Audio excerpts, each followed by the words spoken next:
আল্লাহ পাক কিয়ামতের মাঠে উঠানোর পরে আমলনামা ছুড়ে দিয়ে বলবেন ইকরা কিতাবাক, পড়ো তোমার বই। চিন্তা করেন যে আপনি দুনিয়াতে থাকতে আসেন নাই, আপনি মরতে এসেছেন এবং সময় লিমিটেড, আপনি জানেন না কতটুকু।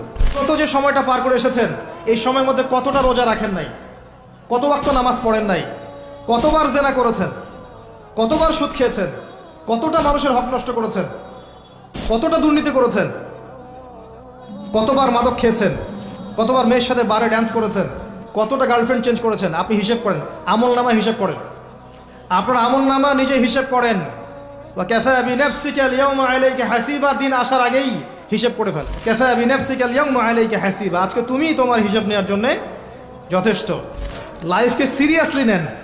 আপনি দুনিয়াতে পাবজি খেলতে আসেননি, এখানে ফ্রি ফায়ার খেলতে আসেননি, একটা গার্লফ্রেন্ডের পিছনে সময় নষ্ট করার জন্য আসেন নাই, আপনি এখানে সুদ খেতে আসেননি, জিনা করতে আসেন নাই, আপনি পৃথিবীতে বেহায়ার মতো নগ্ন হয়ে রাস্তাঘাটে ঘুরতে আসেননি।